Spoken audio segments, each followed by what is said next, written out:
अध्याय 241 क्या मैं किसी पेड़ से टकरा गया हूँ? झो सियू ने सूंघते हुए कहा। मैं गलती से एक पेड़ से टकरा गया। पेड़ से टकरा गया? उद्धरण चिन्ह। झो लैनफेंग ने झो सियू के चेहरे को ध्यान से देखा। यह निर्धारित करने की कोशिश की कि क्या वह वास्तव में एक पेड़ से टकराई थी। थोड़ी देर तक जांच करने के बाद भी उसे नहीं लगा कि ऐसा लग रहा है। आप किस पेड़ से टकरा गईं, जिससे आपका इस तरह अंत हुआ? उद्धरण चिन्ह। गांव के प्रवेश द्वार के पास का बाग। झो सियू ने उसके चेहरे को छुआ और दर्द से कराह उठी। बाइक चलाने से मेरे हाथ इतने ठंडे हो गए, वे सुन्न हो गए, और मैं समय पर नहीं रुक सका और पेड़ से टकरा गया। ये जू है यंग। उसके वार वास्तव में कठोर थे। जब उसने उसे मारा तो वह बिल्कुल भी पीछे नहीं हटा। झो लैनफेंग ने इस बार उस पर विश्वास करना शुरू कर दिया। आखिरकार, अगर झो सियू के स्वभाव को देखते हुए उसे किसी ने मारा होता, तो वह निश्चित रूप से उसके पास शिकायत करने आती। उसने सहानुभूति के साथ झो सियू के चेहरे को छुआ। कल आंटी शहर जाएंगी और आपके लिए एक जोड़ी दस्ताने खरीद कर लाएंगी। मम्मा, झो सियू ने सिसकते हुए कहा। आंटी, आप खाना बनाए। मेरे पास होमवर्क है, मैं पहले इसे कर लूंगी। तुम जाओ। उद्धरण चिन्ह। झो लैनफेंग ने झो सियू के कंधे को थपथपाया जैसे कि वह किसी बच्चे को सांत्वना दे रहा हो। उसने सोचा कि चाहे कुछ भी हो, उसे कल झो सियू के लिए एक जोड़ी दस्ताने खरीदने ही होंगे। उसकी सियू इतनी सुंदर थी। अगर उसका चेहरा गिरने से खराब हो जाता तो यह एक नुकसान होता। जब झो सियू अपने कमरे में लौटी तो उसने शेन मियामियान को बिस्तर पर फैला हुआ होमवर्क करते देखा। उसने दांत पीसकर शेन मियामियान को देखा और नाराजगी से उसे एक तरफ कर दिया। हटो, मुझे अपना होमवर्क करना है। शेन मियामियान अपने लेखन में तल्लीन। झो सियू के धक्के से चौंक गई और गलती से एक गलत अक्षर लिख दिया। भौहें चढ़ाते हुए उसने झो सियू का सूजा हुआ गाल देखा। आप कहाँ देख रहे हैं? झो सियू ने अपने होंठ काटे और शेन मियामियान को फिर से देखा। शेन मियामियान ने भौहें उठाईं और पूछा, क्या तुम्हें मारा गया? उद्धरण चिन्ह। हालांकि वह पूछ रही थी, उसका स्वर निश्चितता से भरा था। ये चेहरा स्पष्ट रूप से मार का परिणाम था, और ये दोनों तरफ से था। कम नहीं, झो सियू स्कूल में अच्छे व्यक्ति की भूमिका निभाने में अच्छा था। इसकी संभावना नहीं थी कि वहाँ कोई उसे इतनी जोर से मारेगा। वह स्कूल के अलावा किसी को भी नहीं जानती थी। अचानक उसके मन में एक विचार आया और उसने कुछ अनुमान लगाया। मैं एक पेड़ से टकराया, झो सियू ने जोर देकर कहा। उसकी आंखें पीतल की घंटियों की तरह चौड़ी थीं। ये स्वीकार नहीं करने पर अड़ी हुई थी कि उसे मारा गया था।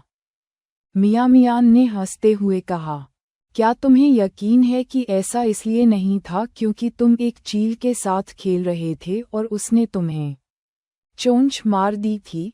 उद्धरण चिन्ह। उद्धरण चिन्ह उद्धरण चिन्ह। झो सियू ने अपराध बोध से अपने होंठ काटे। उसकी आंखों में द्वेष का भाव झलक रहा था। अभी उस पर हंसें, लेकिन भविष्य में कौन जानता है, उनका अंत उससे भी बदतर हो सकता है। शेन मियामियान ने अपना होमवर्क लगभग पूरा कर लिया था। वह झो सियू से थोड़ा दूर चली गई, कुछ देर और लिखी, फिर अपनी किताबें अपने बैग में पैक कर लीं। जब झो सियू ने शेन मियामियान को अपना होमवर्क पूरा करने के बाद निकलते देखा, तो उसने जल्दी से कमरे से एक दर्पण निकाला। उसका सूजा हुआ चेहरा देखकर फिर आंसू निकल पड़े। वह हमेशा सोचती थी कि वह सुंदर है। उसका चेहरा साफ है, उसकी सहपाठियों की तुलना में गोरी त्वचा है, और उसकी आंख के नीचे बस एक छोटा सा काला तिल है। लेकिन अब उसके चेहरे पर ऐसी मार पड़ी है तो वह कल स्कूल कैसे जाएगी? जिस बात ने उसे और भी अधिक डरा दिया वह गौजी नाम के उस आदमी से दोबारा मिलने के विचार से था। अगली बार वह उससे कैसे निपटेगी? जितना अधिक झो सियू ने इसके बारे में सोचा, वह उतनी ही अधिक घबरा गई और उसने अपना होमवर्क करने में रुचि खो दी। रात के खाने में झो लैनफेंग को झो सियू की चोट के लिए खेद महसूस हुआ और उसने अपने 2 अंडे पकाए, ये जानते हुए कि उसे कुछ नहीं मिलेगा। शेन मियामियान ने इसके बारे में सोचने की भी जहमत नहीं उठाई। जब झो लैनफेंग को अपनी भतीजी के लिए खेद महसूस हो रहा था, तो उसने शेन मियामियान को विशेष रूप से चिड़चिड़ा पाया। शायद अपनी हताशा को दूर करने के लिए उसने शेन मियामियान को चुना। न काम करने में अच्छा, न पढ़ाई में अच्छा, कोई तुम्हें पछाड़ नहीं सकता। अध्याय 242 होमवर्क घोस्ट राइटिंग। शेन मियामियान ने अपना खाना खाने के लिए अपना सिर झुकाकर जवाब नहीं दिया, झो लैनफेंग के साथ बहस करते हुए। चाहे वह जीती हो या हार गई हो, उसे वैसे भी नुकसान उठाना पड़ेगा। शेन जियानहुआ के घर पर नहीं होने के कारण झो लैनफेंग को डरने की कोई बात नहीं थी। मियामियान को निश्चित रूप से उसके सामने कोई कष्ट नहीं होने वाला था। उसकी चुप्पी देखकर झो लैनफेंग क्रोधित हो गया। जैसे ही शेन मियामियान कुछ सब्जियों के लिए पहुंची, लैनफेंग ने उसके हाथ को चॉपस्टिक से पकड़ लिया। उसने घूर कर देखा और डांटा, खाओ खाओ खाओ, बस इतना ही जानते हो। शेन मियामियान उद्धरण चिन्ह उद्धरण चिन्ह। क्या यह मछली तालाब में फैलने वाली आपदा थी? इस अवधि में झो लैनफेंग ने उसे रात का खाना खाने से नहीं रोका। यह उसे शनिवार और रविवार को पैसे कमाने देने के लिए था। मियामियान इस बारे में बहुत स्पष्ट थी। अब झो लैनफेंग को असहजता महसूस हुई और वह इसे फिर से अपने ऊपर निकाल रही थी। उसने अपनी चॉपस्टिक वापस ले ली, अपने कटोरे में कांजी खत्म कर दी और चुपचाप दोनों के खाना खत्म करने और टेबलवेयर साफ करने का इंतजार करने लगी। ये देखकर झो लैनफेंग का गुस्सा कुछ हद तक कम हो गया। शेन मियामियान को गर्व से देखते हुए झो सियू का मूड भी थोड़ा बेहतर हुआ। उसने एक युवा महिला की तरह होने की अनुभूति का आनंद लिया। उसकी नौकरानी के रूप में शेन मियामियान जो केवल उसे खाना खाते हुए देखने के लिए उपयुक्त थी। उसके चेहरे पर दर्द के कारण झो सियू ने धीरे धीरे खाना खाया, इस डर से कि सियू अगले दिन फिर से गिर सकता है। लैनफेंग ने मियामियान की ओर रुख किया और कहा, अब से तुम सियू को अपने साथ स्कूल ले जाओ। इस तरह अगर गिरना होता तो बाइक चलाने वाला व्यक्ति ही गिरता। इससे पहले कि शेन मियामियान कुछ बोल पाता, झो सियू ने जल्दी से मना कर दिया, आंटी, मैं नहीं चाहता कि वह मेरे साथ जाए। जू हेयंग किसी भी समय शेन मियामियान को ढूंढने आ सकता है। मियामियान के साथ जाना बाघ की मांद में चलने जैसा होगा, है ना? यदि आप उसके साथ जाते हैं तो आपको बाइक की सवारी नहीं करनी पड़ेगी और आपके पास हवा को रोकने के लिए कोई होगा, झो लैनफेंग ने कहा, इस बात की परवाह किए बिना कि मियामियान वहां था। उसके शब्द सियू के प्रति पक्षपात से भरे हुए थे। मैं नहीं चाहता, झो सियू ने चिल्लाते हुए कहा। ऐसा लग रहा था जैसे वह गुस्सा होने वाली थी। ठीक है, तुम उसके साथ नहीं जाओगे। जल्दी करो और खाओ, नहीं तो तुम्हारा खाना ठंडा हो जाएगा, झो लैनफेंग ने विनम्रतापूर्वक समझौता किया। झो सियू बिल्कुल भी खुश नहीं दिखी, बल्कि उसने अपना टेबलवेयर मेज पर रख दिया। मैं अब और नहीं खा सकती, मेरा काम हो गया। आप खाना क्यों नहीं खा रहे? झो लैनफेंग ने चिंता से पूछा। आपने अभी भी अपना एक भी अंडा नहीं खाया है, और आपने शायद ही कुछ भी खाया हो, झो सियू ने दयनीयता से कहा। मेरा चेहरा दर्द कर रहा है और मैंने अभी तक अपना होमवर्क नहीं किया है। मैं खाने के मूड में कैसे हो सकता हूँ? उद्धरण चिन्ह। झो लैनफेंग ने सियू को एक बच्चे की तरह फुसलाया। डार्लिंग, थोड़ा और खाओ। उसने फिर शेन मियामियान की ओर देखा। उसे अपना होमवर्क करने दो। ये सुझाव सियू की इच्छाओं से पूरी तरह मेल खाता था, लेकिन उसने ज्यादा खुशी नहीं दिखाई, बल्कि चिंता व्यक्त करते हुए कहा, वह ऐसा करने के लिए सहमत नहीं होगी, है ना? उद्धरण चिन्ह। ये सुनकर झो लैनफेंग ने शेन मियामियान पर चिल्लाया, बाद में आप सियू को उसके होमवर्क में मदद करते हैं, समझे? उद्धरण चिन्ह। समझा। शेन मियामियान ने बिना किसी अवज्ञा के संकेत के धीमी प्रतिक्रिया दी। रीढ़ क्या थी? ये कुछ ऐसा था जिसे केवल वे लोग ही धारण कर सकते थे जिनमें प्रतिरोध करने की क्षमता थी। झो लैनफेंग से सीधे तौर पर भिड़ना अब अतार्किक होगा, जिस पर वह विचार नहीं करेगी। उसने अपने पिछले जीवन में बहुत सारे अन्याय सहे थे, अब एक पल के लिए भी इसे सहन करना कुछ भी नहीं था। वह आपके लिए इसे लिखने के लिए सहमत हो गई।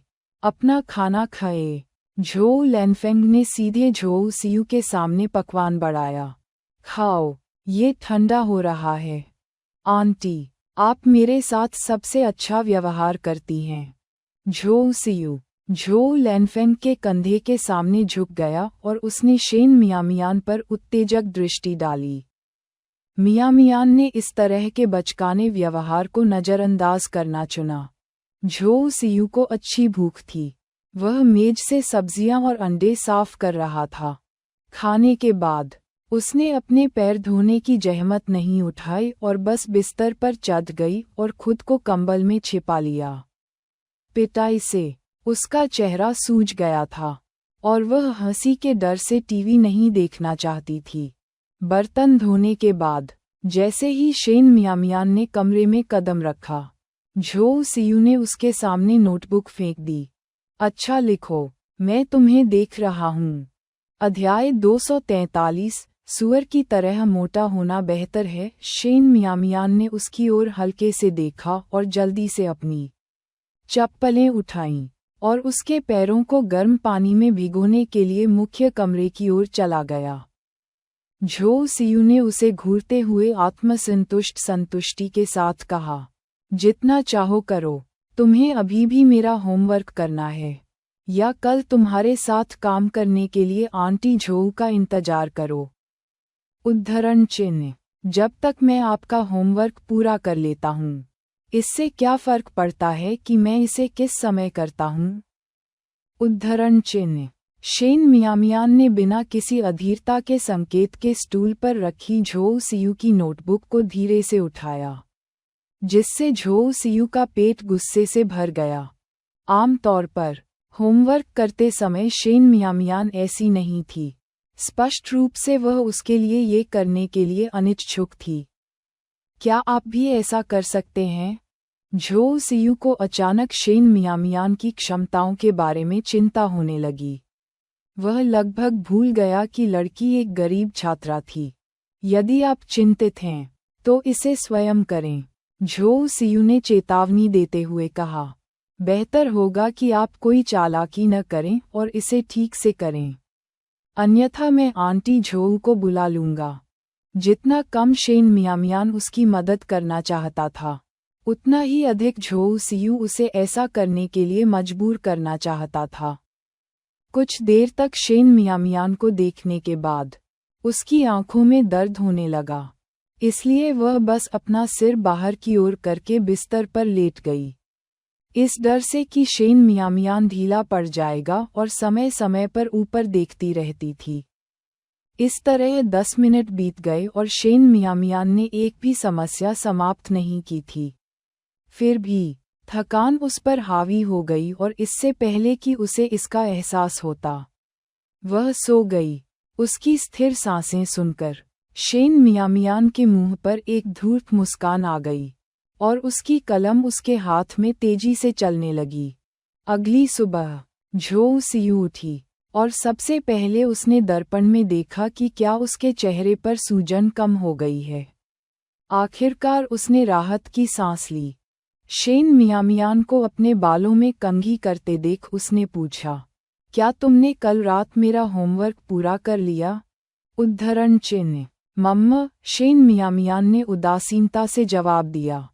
झो सियू को हमेशा लगता था कि शेन मियामियान उतना आज्ञाकारी नहीं था और वह उसे संदेह की दृष्टि से देखता था। उसकी ओर देखते हुए शेन मियामियान ने कंधे उचकाए।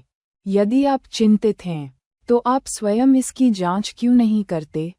उद्धरण चिन्ह। बेहतर होगा कि आप मुझे पता न चलने दें कि आप गड़बड़ कर रहे हैं। झो सियू ने शेन मियामियान को चेतावनी दी और वास्तव में काम की जांच करने के लिए उसकी नोटबुक निकाली। दरअसल होमवर्क पूरा हो चुका था, लेकिन इससे पहले कि उसके पास सवालों की जांच करने का समय होता, झो लैनफेंग बाहर से नाश्ते के लिए बुला रही थी। उसने नोटबुक को अपने बैग में रख लिया और बाहर निकलने से पहले शेन मियामियान की ओर घूरकर देखा। झो लैनफेंग ने एक बर्तन में आलू का दलिया पकाया था और झो सियू को उबले हुए अंडे का विशेष व्यंजन बनाया था। सियू, खाओ। खाना खत्म करने के बाद तुम्हारी चाची तुम्हें स्कूल ले जाएंगी और फिर हम जाकर शहर में तुम्हारे लिए कुछ दस्ताने खरीदेंगे। उबले अंडे को देखते ही झो सियू के मुंह में पानी आ गया। उसने कटोरा लिया, 2 बड़े चम्मच खाए और झो लैनफेंग को खिलाने के लिए आग्रह करते हुए एक और चम्मच भी खा लिया। मुझे कुछ नहीं चाहिए, झो लैनफेंग ने मना कर दिया। और खाओ, एक बार जब आप विश्वविद्यालय में प्रवेश कर लेंगे और पैसा कमा लेंगे तो आप अपनी चाची के लिए कुछ खरीद सकते हैं। आंटी, जब वह समय आएगा तो मैं निश्चित रूप से आपको हर दिन अंडे खाऊंगा जब तक कि आप उनसे बीमार न हो जाएं। झो सियू ने भव्यता से वादा किया। मेरी सियू वास्तव में फिल्मी है, झो लैनफेंग मुस्कुराई। उसकी हर्षित मुस्कान बंद होने में असमर्थ लग रही थी। शेन मियामियान ने उनके मातृत्व और पुत्रवत प्रदर्शन को नज़रअंदाज कर दिया, अपना दलिया खत्म किया और अपने बैग के साथ स्कूल के लिए रवाना हो गई। झो लैनफेंग ने हैरानी से शेन मियामियान की प्रस्थान आकृति पर नजर डाली। ये जंगली लड़की, मुझे नहीं पता कि वह हाल ही में क्या खा रही है, लेकिन वह बछड़े की तरह बढ़ रही है, दिन ब दिन लंबी होती जा रही है। उसका चेहरा लगभग गोल है। जैसे ही झो सियू ने उबले हुए अंडे का एक और चम्मच लिया, उसने मन में सोचा, शेन मियामियान दिन में केवल एक बार खाता था और अभी भी भूखा था। अब दिन में 3 पूर्ण भोजन के साथ अगर वह मोटी नहीं हुई तो आश्चर्य होगा। उसे खाने दो, उसे तब तक खाते रहने दो जब तक वह सूअर जितनी मोटी न हो जाए। शेन मियामियान हमेशा की तरह जियाओकुई के साथ घर से निकले। इस अवधि के दौरान जियाओकुई ने देखा कि कई लोग लू परिवार के लिए कृषि उत्पाद ला रहे थे और दादाजी लू ने उन सभी को स्वीकार कर लिया। फिर शनिवार और रविवार को शेन मियामियान और लू सियुआन उन्हें बेचने के लिए शहर जाते थे। अध्याय 244 सूखी पोथेर सरसों प्राप्त करना। जियाओकुई के परिवार के पास कुछ जंगली सूखी सब्जियां भी थीं, जिन्हें उसने गर्मियों में खोदकर सुखाया था। कम से कम 20 पाउंड। ये सामान सिर्फ एक साइड डिश है, आप एक भोजन में ज्यादा नहीं खा सकते। वसंत आने के साथ वह तैयार करने के लिए बहुत सारी जंगली सब्जियां खोदने में सक्षम हो जाएगी। ये बहुत अच्छा होगा यदि वह पैसे के बदले घर से इनका व्यापार कर सके। हालांकि उसने किसी को लू परिवार के लिए सूखी बर्फ वाली सब्जियां लाते नहीं देखा था और वह नहीं जानती थी कि लू सियुआन उन्हें चाहेगा या नहीं। अंतर्मुखी होने के कारण वह लू सियुआन से बहुत कम बात करती थी। आधे महीने से अधिक समय तक लू परिवार के साथ रहने के बाद उसने सियुआन से 20 वाक्यों से अधिक बात नहीं की थी और उससे पूछने में बहुत शर्म आ रही थी। लेकिन शेन मियामियान से इसका जिक्र करने से मियामियान को अजीब महसूस हो सकता है। बहुत सोचने के बाद उसने इसे अस्थायी रूप से सामने लाने का फैसला किया। मियाँ मियान, लू परिवार किस प्रकार की कृषि उपज खरीदता है? उद्धरण चिन्ह, बहुत कुछ, मूल रूप से कुछ भी खाने योग्य। जियाओकुई की आंखें चमक उठीं। क्या उन्हें जंगली सूखी बर्फ वाली सब्जियां चाहिए? उद्धरण चिन्ह, हाँ। शेन मियामियान ने बिना किसी हिचकिचाहट के उत्तर दिया। जियाओकुई, क्या आपके परिवार के पास जंगली सूखी बर्फ वाली सब्जियां हैं? उद्धरण चिन्ह, इस डर से कि गांव वाले उसके व्यापार का पता लगा लेंगे। शेन मियामियान हमेशा अपने गांव में आपूर्ति खरीदने के बारे में सतर्क रहती थी। इस अवधि में उसने जियाओकुई को बहुत ही विवेकशील पाया था। यदि जियाओकुई के पास बेचने के लिए सामान है तो उन्हें चुपचाप खरीदना ठीक रहेगा। हाँ, जियाओकुई का चेहरा अदम्य खुशी से चमक उठा। पिछले साल मैंने बहुत सारी बर्फीली सब्जियां खो दीं। हम उन सभी को नहीं खा सकते थे, इसलिए मैंने उन्हें सुखाया, लगभग 20 पाउंड।